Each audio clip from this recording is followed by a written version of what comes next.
Hey guys, Mary here again, and today I wanted to talk about a game that I finished pretty recently. It was actually a game I played when I was about 9 or 10, and I just saw it on my shelf one day, and I was like, you know what, I'm gonna play this again. It's been a long time. I really want to re-immerse myself in the game because it was really good. That game was Kingdom Hearts 2. Now, I wanted to play the first one again. Unfortunately, I can't find it. So I played the second one instead. I know the story of the first one. I know it. I've played it numerous times. I played the second one simply because it was there, and it is one of my favorite games of all time. I'm not saying a lot. I've played a lot of games in my time. That is one of my favorite games of all time. Kingdom Hearts is set in a universe that is a mixture of Disney, Final Fantasy, with the second one kind of introducing Tim Burton's Nightmare Before Christmas. Now, for those of you who grew up like I did, Disney was a huge part of my childhood. Huge. And I'm pretty sure it's still a big part of kids' childhoods, just not in the same way it was for me. I grew up with the likes of Snow White, Aladdin, Lion King 2 actually, and all those really classic Disney movies that people still cherish today. Movies that I will go back now and watch, especially Hercules and Aladdin, and I can watch them again, and they're still just as good as they were when I was a kid. That is not a lie. I have watched, Aladdin and Hercules again, actually pretty recently, just to see if they had the same feeling, and they did. I still had the same childlike joy and the same kind of enjoyment I got when I was a kid. Now, back to the game. Kingdom Hearts 2 follows the adventure of a boy named Sora. Sora is the wielder of a weapon called a Keyblade, which I'll get back to in a minute because I want to talk about that. And he goes off on this adventure to find his friends Riku and Kairi. These two friends are essentially his family. It is his best friend, and for want of a better term, it's his love interest. But he goes out and he looks for them, as well as trying to find Mickey Mouse, who is the king in this universe. Donald and Goofy are the ones that are with Sora in this. It does not get much better than that. You have the three main Disney characters, Donald, Mickey, and Goofy. And so you travel around in this little ship piloted by Chip and Dale. Yes, Chip and Dale, the really squeaky chipmunks who I didn't like as a kid. I grew to like them now recently. And you go to different Disney worlds and Final Fantasy worlds to help defeat these little creatures known as Heartless. Now, what a Heartless is the embodiment of evil feelings in a person's heart. So if you have anger or regret or jealousy in your heart, the idea is that those feelings will embody themselves into this black little creature called a Heartless. And depending on how much feeling you have, depends on how strong the Heartless is. There's also another thing there's also another kind of enemy you have to deal with, aside from the Heartless, known as Nobodies. Nobodies are the empty shell left by a person with a strong will after the feelings of regret or anger or whatever are taken and embodied in the heart. So basically, if you have a Heartless, there can also be a Nobody. Sora and his little group of friends have to try and stop an organization of nobodies known as Organization 13. 13 nobodies who have a sole purpose of trying to gain hearts just so they can feel whole again. Essentially, they're nobodies who want to be whole, who want to be a person again. Now, that goal is not terrible when you put it in that respect. It just sounds like you want something that you can't have. But their ultimate goal at the end is world domination. At least that's what I got from it. Now, if I'm wrong, I'm wrong. But that's what I got from it. Which is what Sora and Donald and Goofy are trying to stop. Now, along the road, you do team up with old kind of like, childhood heroes. Mulan is like one of the first ones. Hercules, Aladdin, Genie, not Stuart Little, but what's the other one? Chicken Little, that's the other one. And Stitch is also in it. So the game actually took in some relatively recent Disney universes.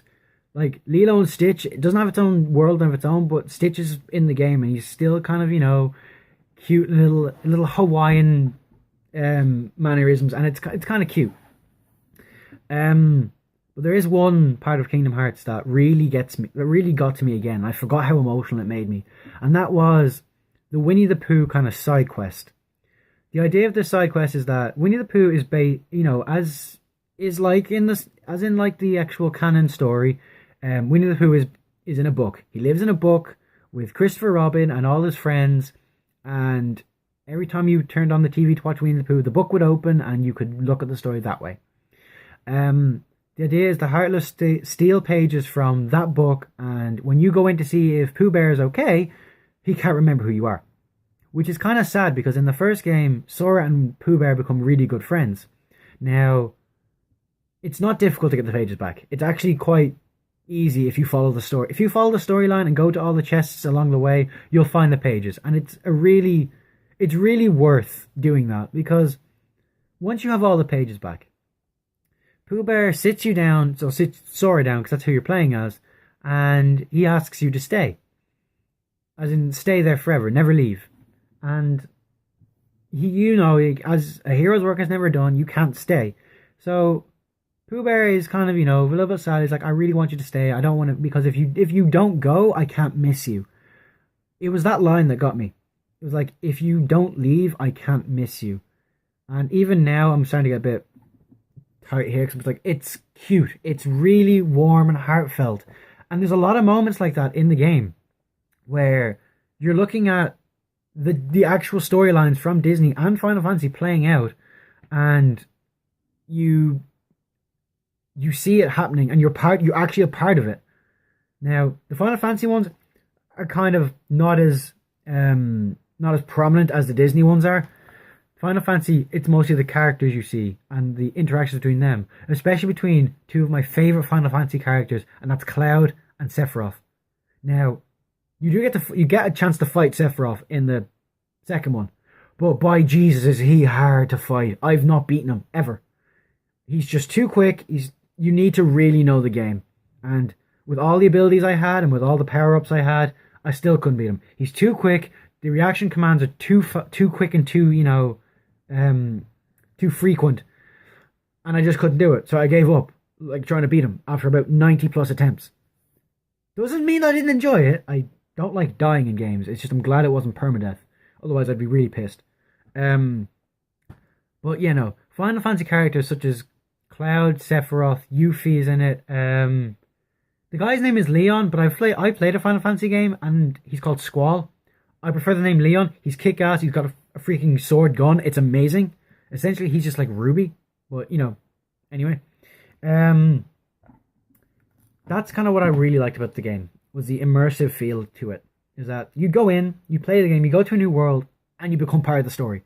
You become part of these childhood stories which I grew up with. Now I'm 20, and playing this again reminded me of all my little 5-year-old, joy and sadness, because let's face it, Lion King, if you didn't cry at that one scene in Lion King, I'm going to assume you're going to grow up to be a serial killer, because you obviously are unfeeling. I'm joking. But yeah, those sort of feelings of being immersed in the story, actually walking up to the likes of, Beast from Beauty and the Beast, and him going, oh, hi Sora, welcome back. It's a case of, you're part of the story. You always were. You were part of the universe. You were part of why all that happened. And it's great. It does play out a bit differently because you are fighting Heartless, so it's not quite the same.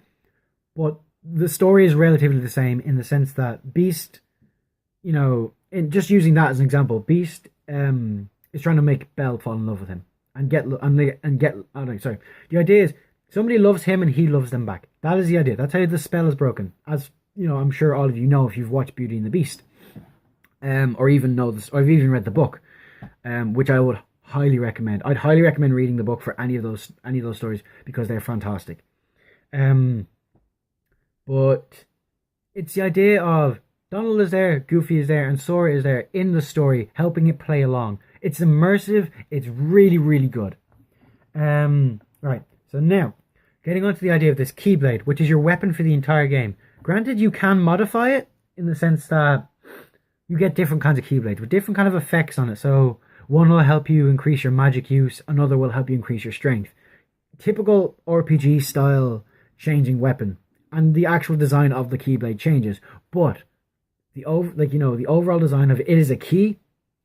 It stays the same. It is literally a 6-foot key that is no different to one of my keys here. It's no different to that.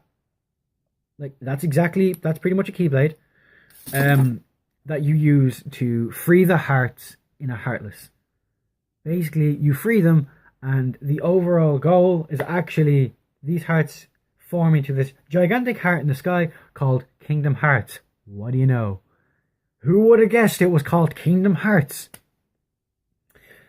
But the one thing I will say about the Keyblade is that it is simple by design, and the only thing I will say is that Square Enix didn't do an amazing job of the sounds it makes. It's very clunky sounding. Now I know you're thinking, well, it's a big piece of metal. Why wouldn't it sound clunky? I mean that it sounds clunky at all times. When you swing it, it doesn't have that that whoosh when you swing it, as if you were cutting the air. It just has a big thunk, as if you were hitting nothing. It's the only thing I didn't like about it. It's very, very small, very, very, very, very small thing to be complaining about. It's just something that kind of irked me a little bit because I had to listen to it during the game. And I know you'll say, like, just turn the volume down. Well, then no. How am I supposed to get immersed in something if I can't listen to it? Duh. But that's the praising I have for Kingdom Hearts. And that's actually a little bit of praise I have for it. Because I could praise it for hours. I just don't have hours to speak about it. I'm going to give you a few of the cons now, in the sense that the storyline is really, really confusing. And I know I said I understand it. It's because I played it and I had to really listen to the dialogue. If you don't listen to the dialogue and you're one of these people that just skips through dialogue, the text boxes really quickly, you won't understand what's going on. The game plays from actually playing the game, action scenes, to cutscenes, to text box dialogue scenes. The cutscenes are very, very good. Sometimes the graphics do kind of waver in and out of being amazing and being kind of like generic. What I mean by that is there are moments where Sora's facial expressions are amazing. They're really realistic and they're really, really good. Now, for a game that was on the PS2, which graphic-wise was not the best in some cases, that's really impressive. I give props to Square Enix for that. But there are other times where it's kind of like really flat emotion. All you see is the mouth moving. It's not a bad thing. It happens very, very frequently, but you get over it because the what he's saying is amazing. There's not a lot of reading in it. There really isn't. Like, most of the text box scenes are very short anyway, and it's what they are saying. It's very kind of like progressing the story. So you want to know what's going on, but that doesn't change the fact that the storyline is confusing. What I mean by that is, Kingdom Hearts 1, you play as Sora the entire time.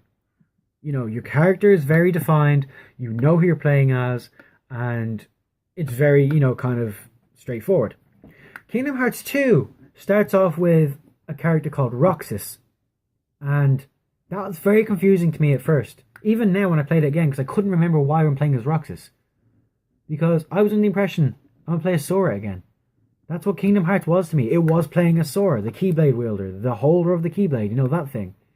But then we brought in this blonde guy called Roxas. I didn't know who he was. No idea. And I was like, okay, is this going to be the new protagonist? Okay, cool, fine. I'm okay with that, just so long as I know. But no, you play for him for about 4 or 5 chapters. I'm going to go with a chapter kind of thing here. Then you play Sora again. What the hell?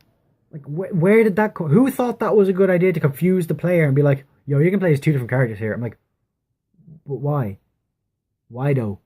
Anyway, it's not explained who Roxas is until like near the end. And when that happened, you lost interest in knowing who Roxas was. You really did. But during the game, it is like hinted towards the game, because Sora is called Roxas on a few occasions. And even the player, I was sitting there with my controller just like, hang on, give me a second. I'd be kind of like, okay, No, I'm sorry. Why am I being called Roxas? I'm just like, cool game, sure. Confuse me even further. But it is tried. They do try to explain it, but it's done very poorly because I was still left confused at the end. The only reason I'm not fully confused as to who Roxas is because I also played another Kingdom Hearts game on the DS called 358 by 2 days. Now, this is a problem I have. Now, if you don't understand what I'm doing here, I mean, in order for you to completely and utterly understand the storyline and the background to Kingdom Hearts, you need to have at least 4 different gaming platforms. You need to have like a PS2, a PSP, a Nintendo DS, and right now a PS4 or Xbox One. I'm not entirely sure if you need an Xbox One though. You need to have multiple gaming platforms in order to understand the game fully. This game followed Roxas the entire way. It gave you a definition as to who was who. It also gave definition as to who Organization 13 was. Because all you know from Kingdom Hearts 2 is they're a group of nobodies, they're bad people, they do bad things, you gotta stop them. That's about as much as you know. Kingdom Hearts 558 by 2 days, you play as Organization 13. You play as Roxas in Organization 13. Which, yes, is a spoiler, but is it really though? I mean, come on guys, he's on the front of the box. What are you expecting? So yeah, that's kind of nice. I got some background as to who Roxas was. I'm just like, yeah, great, this is fantastic. I now know who I'm dealing with. So when I play, if I play Kingdom Hearts 2 again, which I probably will because it's a really good game. I'm bitching about it, but it's really, really good. I will know who Roxas is. And I'm like, okay, this is kind of cool as to how this came about. The other thing I didn't like, not that I didn't like, but it irritated me a little bit about the game was you're not really given that much information as to what actually happens with Organization 13. You do battle a few of them. I think you battle, let me think, about 5 of them out of 13. Where the hell are the other 8 gone? But yeah, by the end, you don't get any information on what happened to the rest of them. Are they alive? Are they dead? I don't know. I just assume they were dead, but how the fuck did they die? Now, you can read the journal entries and to how what happened to them, but it does tell you that they're dead.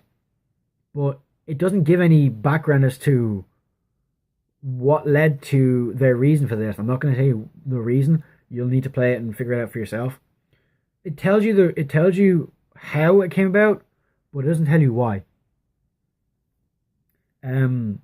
So now Kingdom Hearts, the actual series itself, when I said it comes out on multiple platforms, it also comes out backwards. That the order of games released does not match up chronologically with the gaming story. Basically, what I mean by this is Kingdom Hearts 1 was followed by Kingdom Hearts 2. That was fine. That was perfect. That was, prequel, sequel. That was brilliant. Then followed a game on a PSP called Birth by Sleep, if I remember correctly. Now, I played that briefly. I didn't really play it through and through, so I don't know the full storyline there. And that's my fault. My PSP broke and I couldn't play it again. But that game had nothing to do with the first or second one, if I can remember correctly. That was an entirely different storyline on its own. So I didn't really understand it. Then came another game called Kingdom Hearts 2.5. Basically, it's a remake of Kingdom Hearts 2, which is good. I really liked it because it added the context I meant about Organization 13. It literally tells you what happened to the rest of them, why it came about, and, what happened and how it happened. So that's good. That gave me the answers I needed there. But it still left the question as to who Roxas was. I didn't know who that was until this game came out 2 games later after Kingdom Hearts 2. This explains who Roxas is. And yes, you're probably saying, well, if it explains it, why are you moaning about it? It's like, because for a long time, I had no idea who this guy was.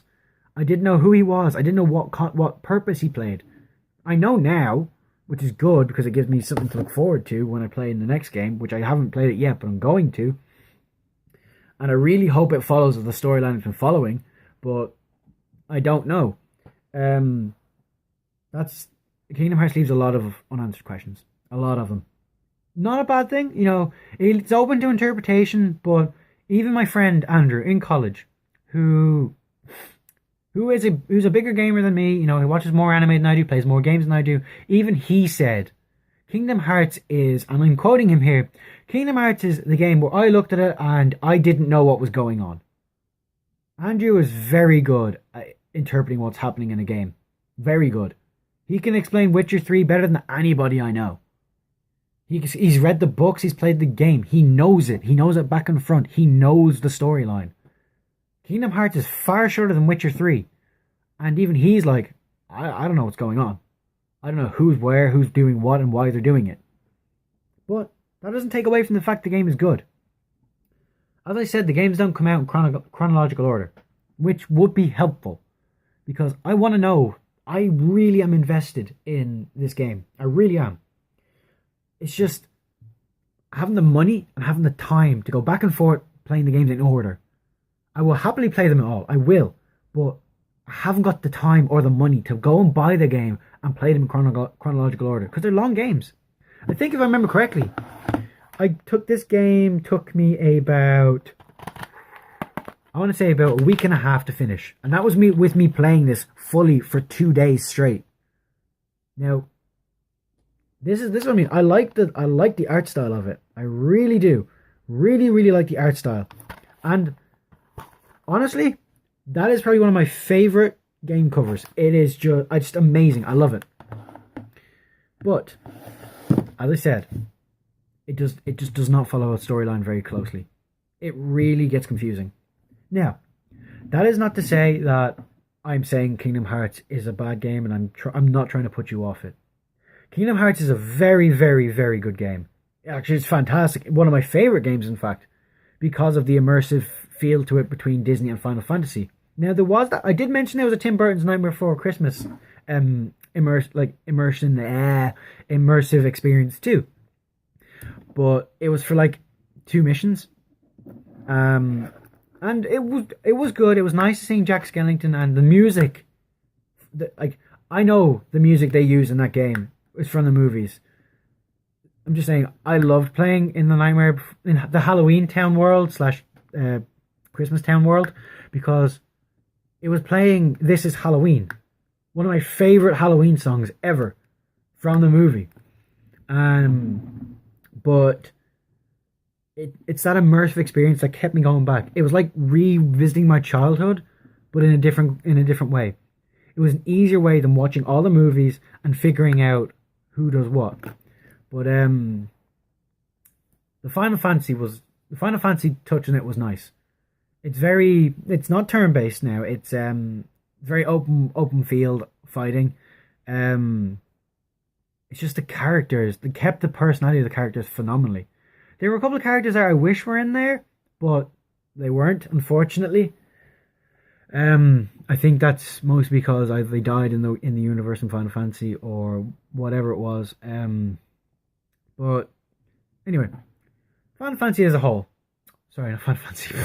Kingdom Hearts as a whole. Very, very good series of games, and I would recommend you play them if you haven't already played a little bit of them. And I will warn you though, it is highly addictive once you get through it. It's a heartwarming experience. It's like revisiting your childhood and understanding it better than when you were a kid. As I said, there are a lot of heartfelt moments where it did kind of make me tear up because, things like that do. But yeah, it's the immersive experience, but it is confusing in a little time. If you can follow it, by all means, fantastic. That's great. I'm not gonna. I'll actually praise you more if you can follow it, because I really couldn't follow most of it. But yeah, I believe I'll leave it there. That was me reviewing Kingdom Hearts, even though it's a really good game. I'll try and get another one up again, maybe later on today, actually, because I've got free time today. So I will talk to you guys later. I'll leave my you can come follow me on Twitter, and and I'll keep you up to date on like on videos I'm planning to put up. I'll leave the link in the description. Like and subscribe to the channel because I really would love more people to be watching these. I mean, I really would. But for now, peace out, guys. You know, hope to talk to you soon. Peace.